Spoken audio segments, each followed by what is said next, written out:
com o final do regime militar, o senhor se filia ao PFL, né? É verdade. Um partido político. E foi também nomeado assessor especial do Palácio do Planalto no governo do presidente José Sarney. É. Como se deu esse processo de Bom, quando terminou o meu mandato, em 82,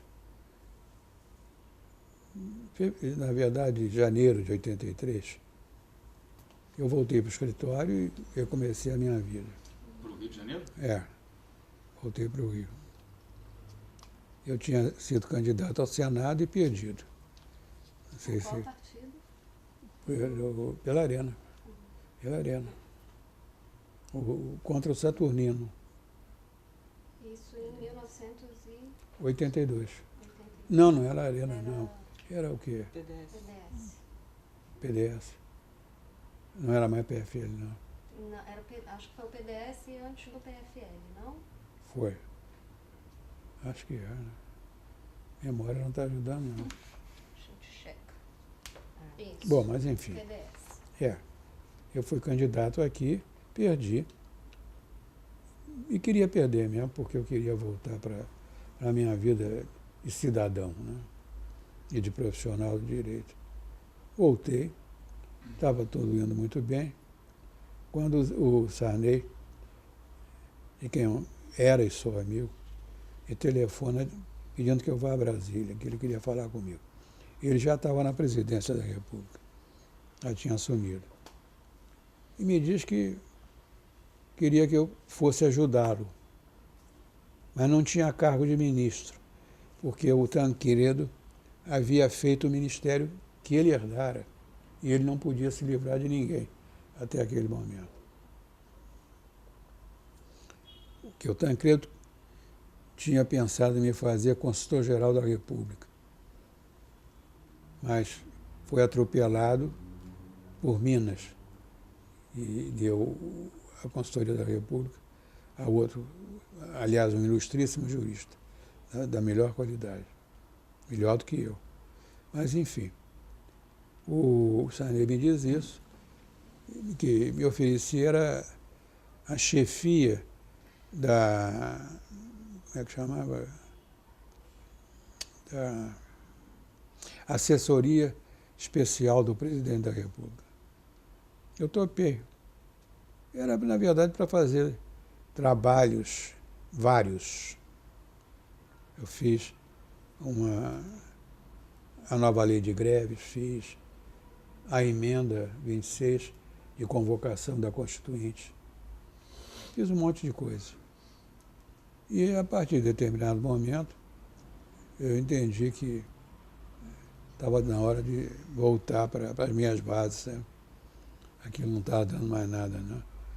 Já não muito satisfeito, eu larguei tudo e vim para o Rio, em dezembro de 85. E ele, ato contínuo, me convoca para o Supremo, que eu recusei. Eu já havia recusado o Supremo quando o Geisel, não sei se por iniciativa do Geisel ou por invenção do Petrônio, me convidou também para o Supremo, eu não quis. Petrônio? Portela. Eu não queria ser nomeado ministro Supremo por um general. E não quis, recusei e ficou por isso mesmo. Aí o Sarney me convida. Eu recuso, venho para o Rio. E aí ele liga para minha mulher, para a Helena. Nós somos muito amigos dele e da Mália, dizendo que para ela insistir para eu aceitar. E ela disse para ele, ele faz o que ele quiser. Sempre foi assim, nunca foi diferente. Não aceita conselho. Mas aí jogou alguns ministros do Supremo e me vieram falar, inclusive aquele a quem eu ia suceder, que era o Cordeiro Guerra, para que eu aceitasse. Ora, convite para o Supremo não se pede. Os negócios fazem agora campanha para juiz supremo é uma vergonha cá para nós. É uma verdadeira vergonha. Mas também não se recusa, né? E eu conheço muita gente que recusou, eu recusei e acabei cedendo. Foi assim. Mas de início, o que o senhor havia recusado da primeira... Não do convite do Geisel, mas do primeiro convite do presidente Sarney?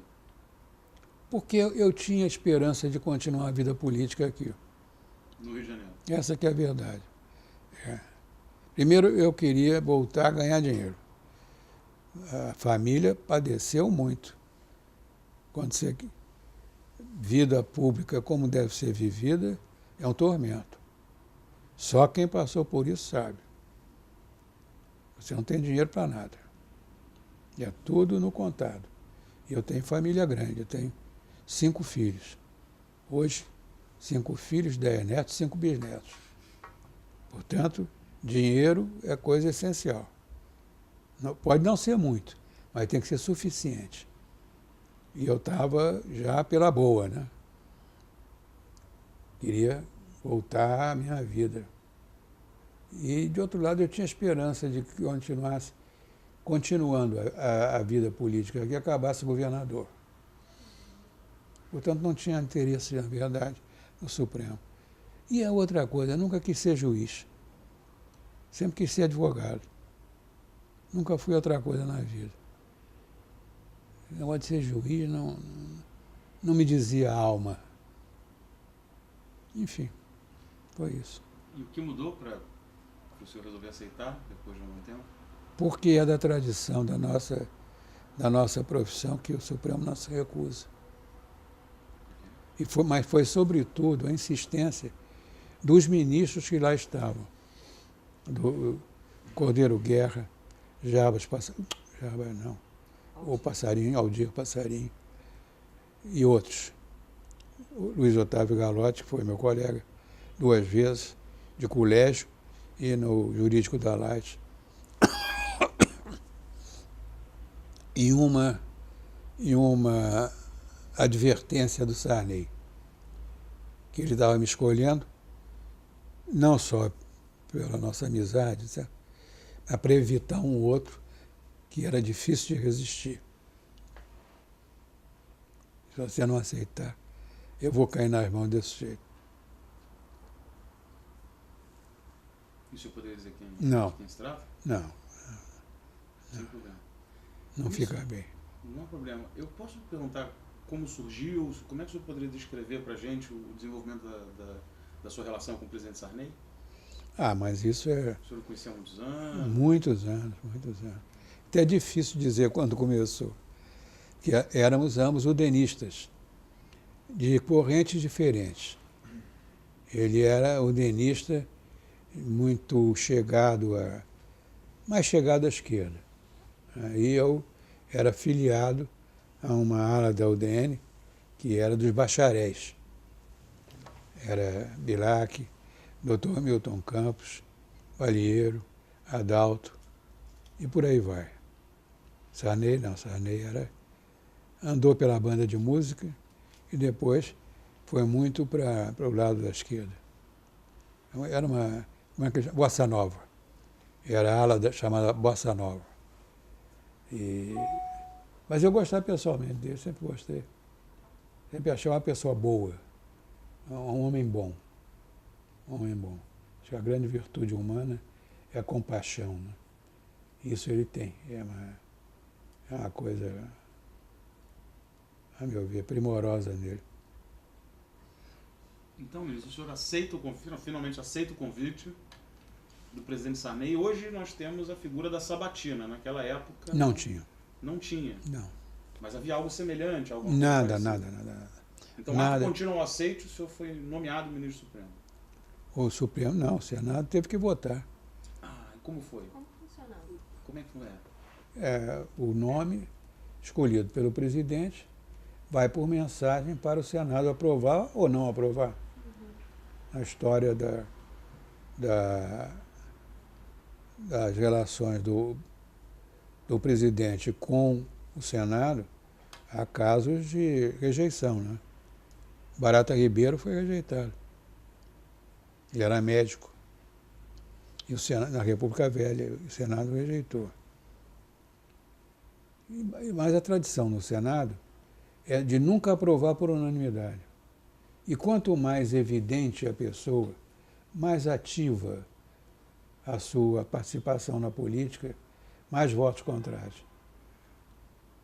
Houve casos, Balieiro, por exemplo, que é um dos maiores juristas que o país teve.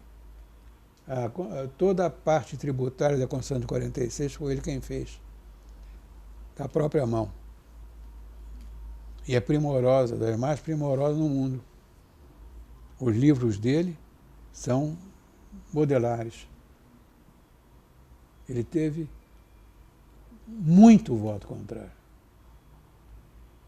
Por quê? Porque foi um parlamentar combativo. Eu tive votos contrários. Foram muito também, não. Não posso comparar o Balieiro, mas tive votos contrários. O senhor se lembra mais ou menos Não, quantos? Qual foi o resultado da votação? Não vamos dizer, é figurativo, mas vamos dizer entre 50 e 10, por aí. E antes de ser nomeado para o Supremo, o senhor passou pela Comissão de Assuntos Constitucionais. Foi. Você pode falar sobre a sua atuação? Mas não foi relevante, não. A comissão era muito numerosa. E há muita gente que faz questão de falar, e eu não faço. E, em segundo lugar, as questões estavam mais ou menos assentadas, porque você pega o modelo de uma Constituição, como se pegou o modelo da Constituição de 46, e vai acrescentando, tirando, etc. e tal. A grande questão para mim era a do sistema de governo, parlamentarismo ou presidencialismo. Para Afonso Arinos e para mim, éramos parlamentaristas, e somos, ele já morreu, mas éramos parlamentaristas, essa era a grande questão. Tudo mais era café pequeno, né? Questões meramente pontuais. A gente tinha opinião, claro, mas não era nada que decidisse o destino do país. E foi aí que, digamos, nós nos empenhamos mais, o velho Arinos e eu, que tinha com ele uma relação filial, né? Ele foi meu professor e sempre gostou muito de mim. Foi quem me levou para o Rio Branco, quando era ministro exterior. Enfim, não foi nada de relevante, né? Só. O relevante foi o debate parlamentarismo e presidencialismo, que prevaleceu o parlamentarismo, né? Ministro, o senhor se lembra de como foi o seu ingresso no Supremo Tribunal? Primeiros dias de trabalho, cerimônia de posse? Olha, vamos começar pela posse, porque marcou-me muito. Eu perdi uma filha há 7 anos. E ela era economista, extremamente inteligente e muito crítica de tudo, sobretudo do sistema político, essas coisas. Meus filhos todos foram à minha posse no Supremo.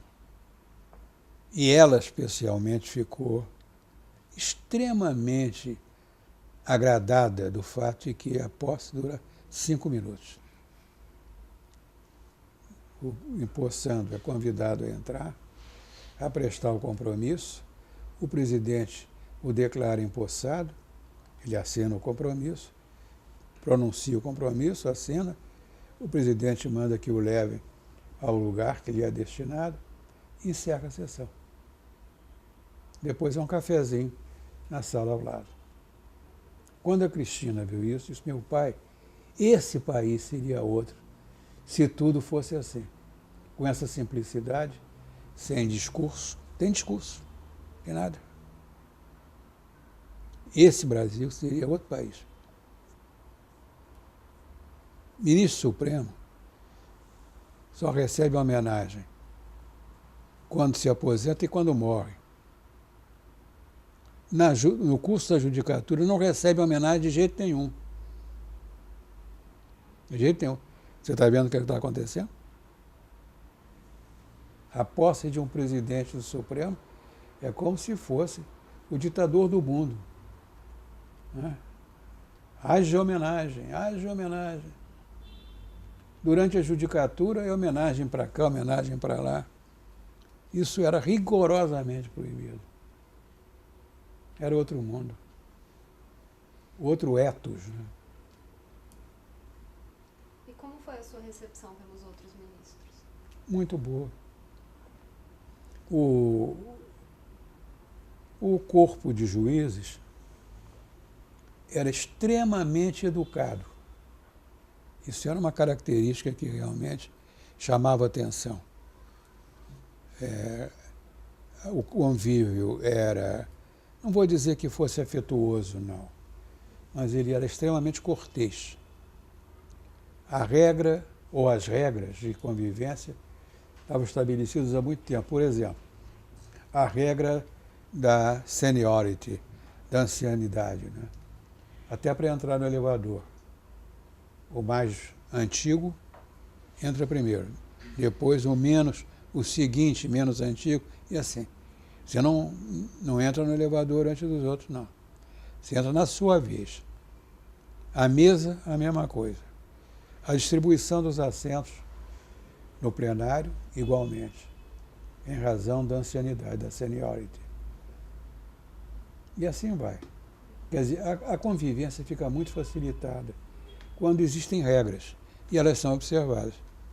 Ninguém se mete a besta de violar qualquer dessas regras de conduta. Às vezes, no curso da vida do Supremo, houve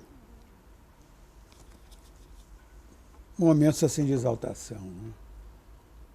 Havia 2 ministros no velho Supremo que andavam armados e se ameaçavam reciprocamente. Nunca ninguém atirou em ninguém. Mas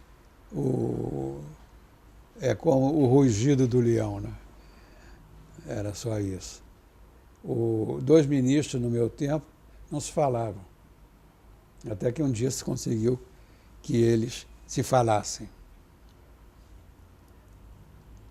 Mas a convivência era cordial e correta, sobretudo. Depois você se tornava amigo de alguns. Eu fiquei extremamente amigo mesmo, de gostar muito, do Rafael Maia, por exemplo. Grossar já conhecia do Congresso, né? E sou amigo dele até hoje. É muito querido. E outros, né? E havia alguns mais exaltados, mas sempre contidos, e que tinham o bom hábito de pedir desculpas depois que a tempestade passava. Né? Foi um período muito bom. Isso, posso perguntar como é que o senhor montou o seu gabinete? Como é que era o gabinete? Era muito simples. Era muito simples. Não tem nada a ver com o que você está vendo hoje lá, não.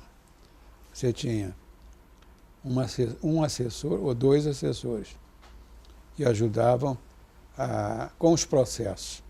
Quer dizer, eles tinham, por incumbência, separar os processos, fazer notas, dizendo, olha, esse processo trata disso, trata aquilo, não sei o que e tal. Você queria, pedia a jurisprudência, os precedentes judiciais, ou doutrina. Era besteira pedir, porque a Biblioteca Suprema era paupérrima. Era que não havia muito o que pesquisar, não. Ou você tinha em casa, ou não conseguia. Biblioteca mal organizada, isso que hoje está muito boa. Eu vinha da Câmara. A Câmara tem as melhores bibliotecas do país. Extraordinariamente boa e completa. E que a do Supremo não me dizia nada, não. E tinha 2 assessores. Tinha um datilógrafo, 2 datilógrafos. E pronto, acabou. E um contínuo. O senhor preparava todos os seus votos? Claro. Ia fazer o quê? Bater perna em Brasília? Só se estivesse louco. E essa equipe dava conta do volume de processo? Dava conta. Quer dizer, não dava conta, porque o saldo é sempre negativo. No entra e sai, o saldo é negativo. Sempre, sempre, sempre. Eu fui, durante os 2 primeiros anos, o que mais produzia. Despachava mais rápido. Agora, não fazia outra coisa a não ser trabalhar. Não tinha mais nada para fazer, nada. A única coisa que eu fazia era sair por volta de 6 horas da manhã, andar 6 quilômetros, voltar, tomar café e sentar à mesa de trabalho. Quando era meio-dia, levantava, tomava banho, comia rapidamente para tomar 1h30 lá. Isso era a vida. Jantava e voltava a trabalhar.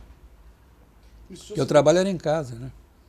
Não havia gabinete para você trabalhar. O gabinete era uma porcaria. Os seus assessores e datilógrafos iam à sua casa? Não. Ficavam lá. Agora, Ficava em casa. eu munhecava em casa. E tudo, você não pode revelar o seu voto, senão depois de lido no plenário. Então você recebe o processo em casa. Em casa, redige relatório e voto. E, como eu não sei datilografar, numa pasta separada ficava o relatório e o voto, que só eu manipulava. Ia comigo. O processo voltava e entrava em pauta, não sei o que e tal. Depois que eu lia o meu voto no plenário, entregava à secretaria para agora digitar, né? E publicar. E me voltar, antes de publicar, voltar para eventuais correções materiais. Só, não é nada. Esse era o meu trabalho. Eu não fazia outra coisa. E o senhor se lembra quem e como, quais os critérios o senhor usava para nomear os assessores? Quem trabalhou como assessor do senhor? Não, olha, a verdade é a seguinte, é que trabalharam comigo funcionários do Supremo. Eu nunca recorri a pessoas de fora. E não tenho arrependimento. Naturalmente, no início, você tateia um pouco, né? Pessoas que você acredita que vão dar conta do recado, não dão. Então, substitui. Eu acabei tendo uma equipe muito boa, mas muito boa mesmo, na base do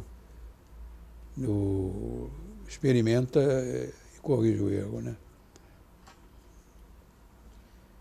E entre os colegas ministros, como é que era o cotidiano no Supremo? Para lá das sessões vocês se encontravam? Não. Só Ninguém se ia à encontravam casa nas de sessões? ninguém.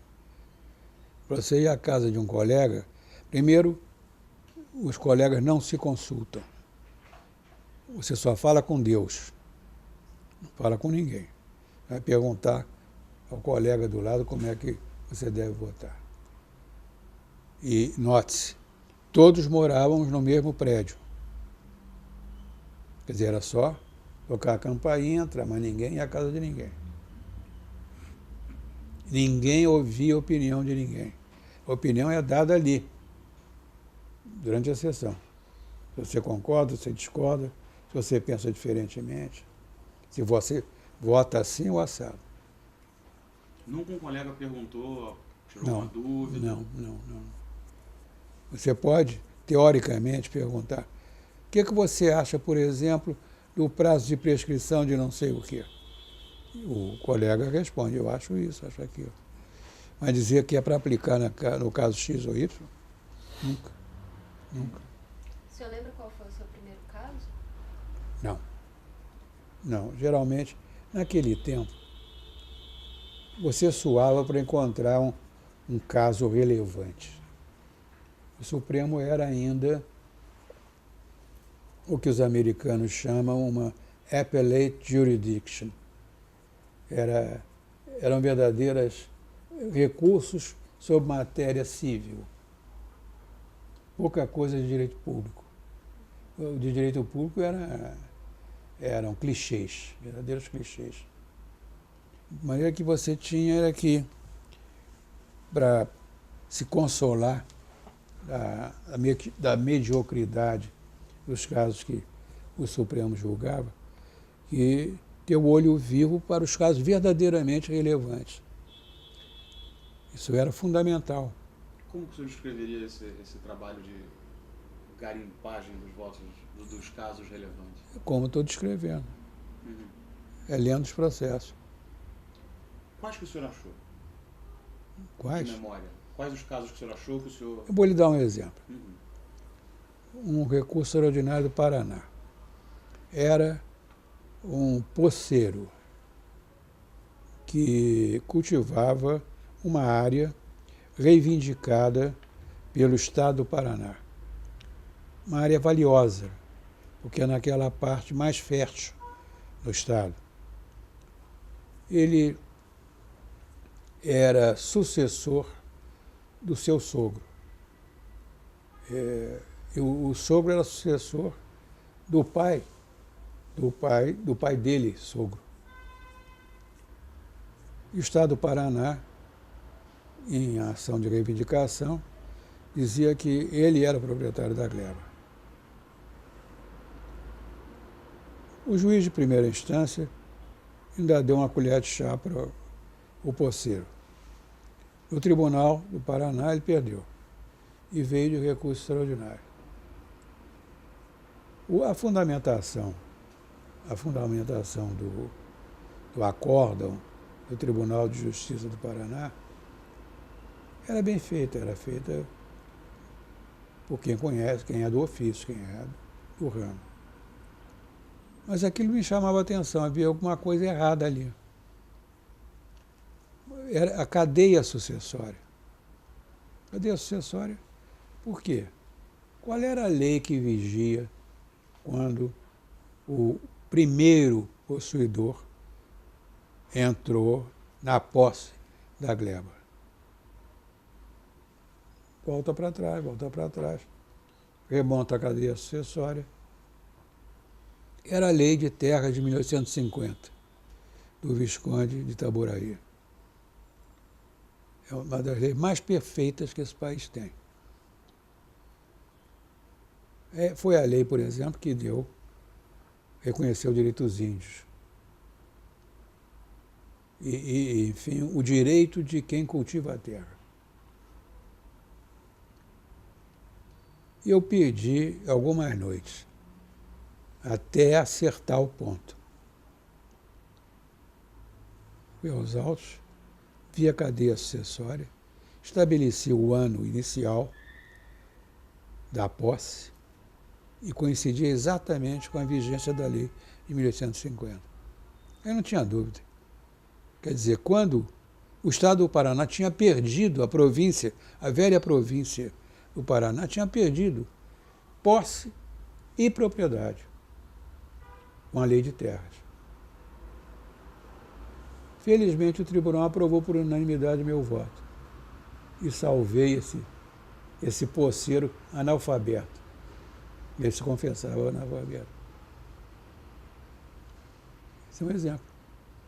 Um excelente exemplo, mas por que o senhor considera esse caso um caso emblemático? Emblemático. Porque é justiça. É o momento em que você é juiz para fazer justiça, através da lei. O senhor teria outros exemplos para nos dar? Diversos exemplos. Mas a memória já não ajuda, são quase 30 anos. Né? Mas tem casos assim de você ter que dizer não. Eu me lembro de um caso curioso. Era de uns padres franceses que haviam respondido por subversão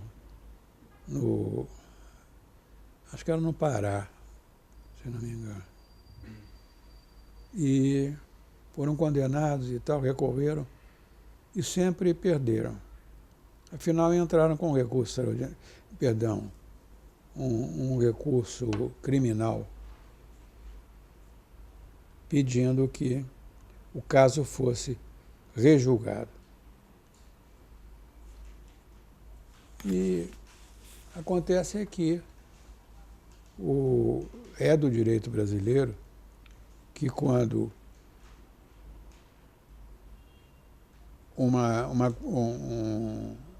a responsabilidade penal de alguém perime, quer dizer, é colhida por decadência ou por prescrição. Você não pode mais julgar.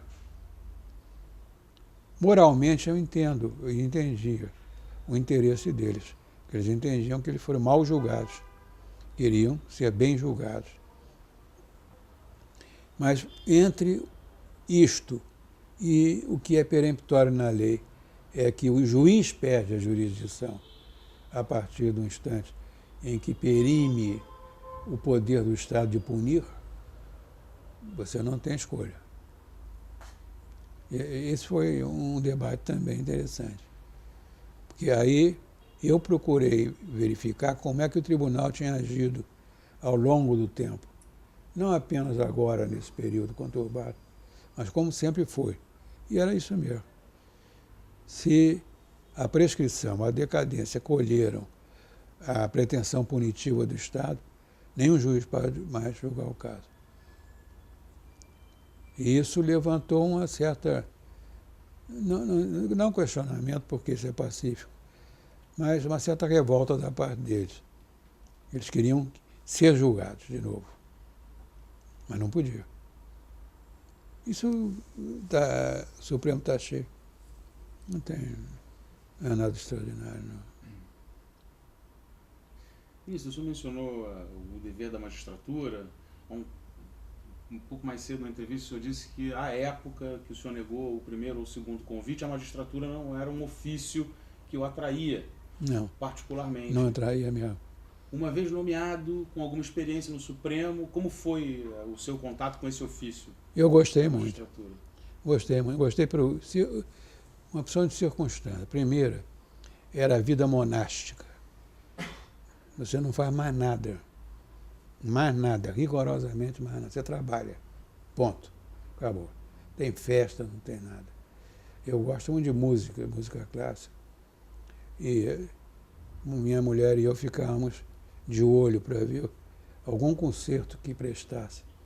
Os concertos patrocinados pelo governo local eram uma porcaria. É uma vergonha até. Mas de vez em quando apareciam. Ou conjuntos de câmera estrangeiros. Eu me lembro de um russo, por exemplo, que era uma maravilha. Aí você briga para ir, né? Faz uma janela naquela sua vida monástica e vai lá, para ter o prazer de ouvir boa música, né? Mas, de um modo geral, não era nada disso, era trabalho só, mais nada. Você perguntou o quê? Desculpa. Sobre a magistratura, como é que o senhor... Eu gostava dessa vida monástica. E gostava também do fato de que não tinha que dar satisfações a ninguém. Só a Deus. Mas ninguém, não queria saber ninguém. Uma vez me telefonou um potentado, querendo que eu julgasse uma besteira, um bobo. Um caso do interesse do presidente da República, que era o Sarney, por acaso, de quem eu sou e era amigo, de determinada maneira, para beneficiar o Sarney. Eu bati o telefone na cara dele. Isso dá um prazer danado. Você é atrevido, né? Pedir voto de juiz. Ele também nunca reclamou nada, não. Fez a intriga com o Sarney. Mas um dia alguém deu uma indireta e eu tive que dizer que se eu, porventura, atendesse o pedido, desonrava quem me convidou para ministro supremo. Porque não me convidou para fazer-lhe as vontades, nem para julgar a favor dele, contra o direito. Né? Ministro, o senhor teve uma intensa vida profissional no Poder Legislativo, anterior à sua nomeação como ministro. Como se deu essa transição do Poder Legislativo para o Poder Judiciário? Houve um estranhamento inicial? Não, toda mudança é crítica, né? Quando você muda de emprego, geralmente produz um estresse, né? Eu confesso que me aproximei do Supremo e eu usei essa expressão, tremendo. Olhava para o Supremo como um templo, como alguma coisa sagrada. Né? A missão de julgar é uma missão transcendente. Não sei se vocês conhecem os conselhos de Dom Quixote a Sancho Panza, quando Sancho Panza é nomeado governador da ilha de Barataria. É uma das peças mais bonitas que eu conheço. Começa assim: Hayan en ti, Sancho fiel, más compasión, las lágrimas del pobre, pero no más justicia que los ofrecimientos del rico. E vai por aí. Isso é uma Bíblia, né? Para quem julga. Se vocês nunca leram, leiam. Leiam, porque vale a pena. É muito bonito e muito verdadeiro. Se você quiser ser juiz, de fato, tem que ser como está dito pelo Dom Quixote, pelo maluco do Dom Quixote. Ministro, além desse pedido indireto de alguém em nome do presidente Sarney, o senhor recebeu algum outro tipo de solicitação pedindo um voto em determinado sentido? Nunca. Como era a relação do STF, dos ministros do STF na época do senhor com a imprensa, com a mídia? Não existia. Não existia. Nunca houve cobertura de uma sessão que o senhor participou como ministro? Que eu saiba, não. Nunca nenhum jornalista lhe pediu entrevista, declaração? Não. Sabia que não concedia. Era zero. O senhor era ministro à época da Assembleia Constituinte. Houve um... Não. Eu não era, não. Em 1997? Ah, não. Era. Não no momento em que ela foi inaugurada, foi convocada. Aí a emenda era minha, a da convocação. Mas durante Mas eu não era, não. organização, o senhor já era ministro? Era ministro supremo. Isso. E havia interesse direto em Nenhum. analisar os Nenhum. trabalhos da Constituinte? Nenhum. O senhor não participou deles, não foi solicitado? Eu não, nem admitiria que me solicitassem nada. Não digo, nenhum colega seu, parlamentar ou político, pediu conselhos? Não. Apareceu um dia um antigo aluno meu, que era deputado, aqui do Rio, e dizendo que o Congresso quer dizer, a Constituinte, ia transformar o Supremo em Corte Constitucional. Provavelmente, até substituir os ministros, porque a maneira de escolher o recrutamento dos ministros do futuro Tribunal Constitucional seria de fundo político. Os partidos elegeriam, era uma confusão danada. Perguntou como é que o Supremo... Eu disse, olha, não reage nada. O Supremo simplesmente acata o que a Constituinte decidir, não é nada. E por que, diz ele, porque se o Supremo reagir, nós mandamos os ministros para casa até sem aposentadoria. Diz, meu filho, a Constituinte fará o que quiser. Nós não podemos nada. Né? A Constituinte é soberana. Ela não tem limites para as suas deliberações, as suas decisões. Não temos nada que fazer, não. Ninguém tem medo disso, não. E nunca mais voltaram. Nunca ninguém mais perguntou nada. Eu sei que era presidente do Supremo o Rafael Maia. E uma comissão que tratava do Poder Judiciário pediu que ele fosse lá, quer dizer, convidou para esclarecer alguns pontos e tal. Ele foi, disse o que tinha que dizer, voltou e nunca mais ninguém tomou conhecimento de nada. Acompanhava, claro, como cidadãos. Mas o Supremo nunca se manifestou. E falava-se em controle externo ao Judiciário nessa época? Como? Falava-se em controle externo ao Judiciário? Falava muito, não pouco não. Os ministros comentavam isso entre si? Comentavam. Tema importante? Comentavam porque o receio era que a liberdade de julgar fosse comprometida. Aquilo que eu disse antes, você só fala com Deus, não fala nem com o colega do lado, isso acabasse. Ministro, deixa eu fazer uma pergunta, talvez um tanto quanto detalhista. O senhor se lembra como é que funcionava a questão do pedido de vistas dos ministros durante no que isso consistia? Não tinha mistério nenhum, não. Pronunciado o voto do relator, os ministros votavam pela ordem de precedência, a velha ordem da seniority. E qualquer ministro poderia, a seu turno, na sua vez, pedir vista dos autos. Não tinha mistério nenhum. No que consistia isso? Hein? No que consistia isso, pedir vista dos autos? Não entendi. No que consistia esse pedido de vistas? O processo era retirado de pauta, era mandado ao ministro para que ele, examinando, depois produzisse seu próprio voto. Não eram todos que liam o voto antes, o processo antes, só o relator? Só o relator. Para ler o processo, você teria que pedir vista. E era essa a razão que fazia todos pedirem vista? Todos não.